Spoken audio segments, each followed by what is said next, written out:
Hey, what's up everybody? Welcome back to House Groups in 2018. The new year's here and I'm just fired up about what God is going to do in our lives and in our church this next year. It's always interesting to see New Year's come and go and just how fast the pace of life and technology moves in this texting and social media era that's given us innumerable abbreviations and hashtags like LOL, TTYL. YOLO is unquestionably the greatest one. You only live once. But my second favorite one next to YOLO is FOMO, fear of missing out. It's one of those ones I think we all, weirdly, who participate in social media, feel like you're checking Instagram and Facebook and Twitter to see what other people are doing that you're not doing, and you just want to be part of the crowd. I think there's some FOMO that can happen in church and at church. It's really easy for us to show up and hear these stories of like the incredible things that God is doing in people's lives, or the incredible ways He's using them to make an impact, and then look at our lives and feel like we're missing out. Or even open up the Bible and read these stories of great men and women that God used to do like outrageous things. We look at our lives and feel like, well, where's my part in that story? I'm missing out on something here. I could be wrong about this. I've been wrong before a time or two, but I think part of the reason that it's easy for us in the United States of America specifically to fear missing out and to feel like we're missing out when it comes to church is that we kind of are saturated in this American evangelical culture that really, really wants to make following Jesus safe. We want to make it easy and simple and safe, but there's a problem with that, and the problem is that Jesus never wanted to make following Him safe.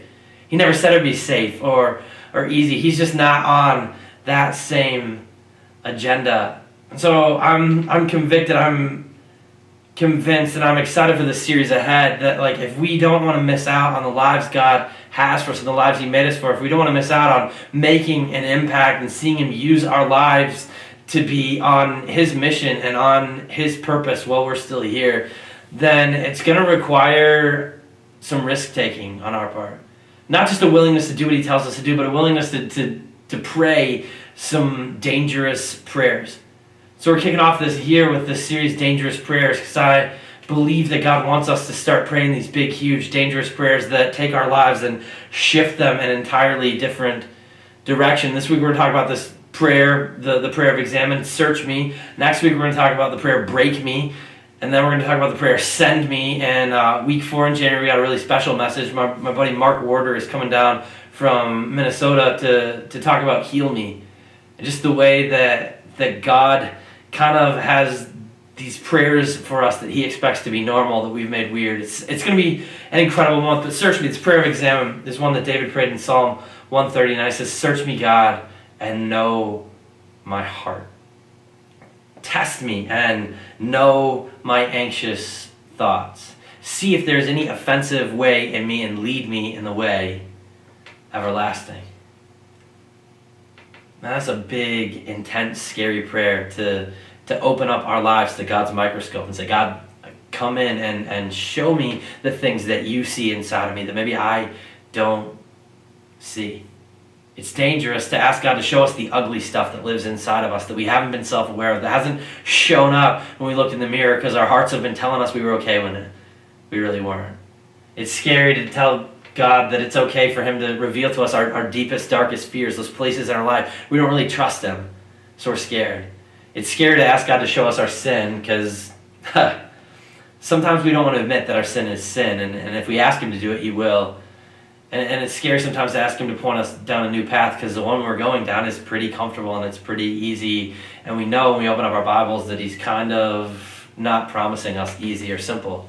That following Jesus sometimes is dangerous. It's a scary prayer. And if I'm being like really honest, I think part of the reason, part of the fear in that one for me, part of the scariness of praying the prayer of examine, asking God to search and know my heart, is like, I think if He does that, and I really listen and I really make space for Him to tell me the truth, then I can't judge people anymore. I don't know if you struggle with this same thing, but it's really fun sometimes and really easy to look at yourself and then look around and decide that other people are worse than you. And make yourself feel okay by saying, hey, I'm not as big of a sinner as James. Whoa, look at that guy. And we do this thing. And all of us do is this natural tendency. We judge ourselves by the best of our intentions, and we judge everybody else by the worst of the results of their actions. And it's a comfortable place to be, but it's so far away from reality, and it's so far away from truth, and it's so far away from the life and the community God's calling us to. One of my favorite pastors and authors of all time is a guy named Dietrich Bonhoeffer. And at one point, he was leading this thing called the Confessing Church. Most of the church in Nazi Germany had just capitulated, let the Nazis in, gone all nationalist. Woo, the Nazis are helping us win the culture wars. For real, that happened. And Dietrich Bonhoeffer led this charge against them in this thing called the Confessing Church, and he looked at people, and in the midst of watching the horrors of the Nazi regime, for which eventually he was imprisoned in Flossenburg concentration camp and gassed to death alongside a bunch of Jews. In the midst of the horrors of this, Bonhoeffer wrote a book called Life Together, and he wrote this: if my selfishness appears to me to be in any way smaller or less detestable in comparison with the sins of others, I am still not recognizing my sin at all. That's a powerful thought. And then he talked about the way that thought, like if my selfishness, if my sinfulness doesn't break my heart, and I think I'm better than people. He talked about the way that affects community.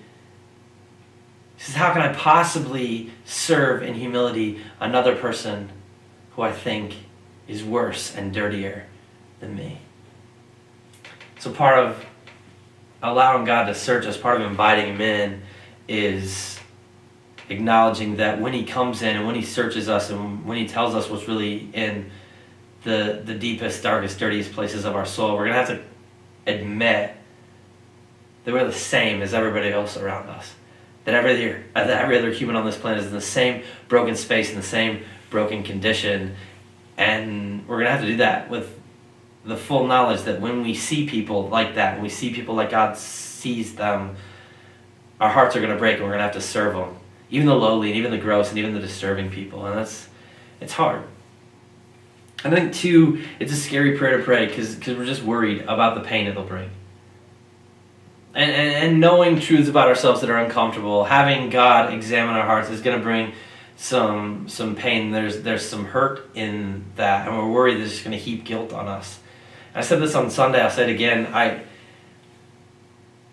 It breaks my heart when people think that, because it's the exact opposite that's true. God doesn't search us and know us to heap guilt. God uncovers the guilt that we are holding on to, and then He sets it free. What we find in this process, if we're willing to come pray this dangerous prayer, God, show me the truth about my heart. Show me where I'm afraid and I'm not trusting You. Show me my sin and lead me from where I am to where You want me to go. If we're willing to pray that prayer, what we find in the process is that God knew all that stuff all along, all that stuff that we were trying to hide from Him. He knows it, He knew it, and yet, despite how gross it is, despite it, He loves us so passionately that He gave His life for us.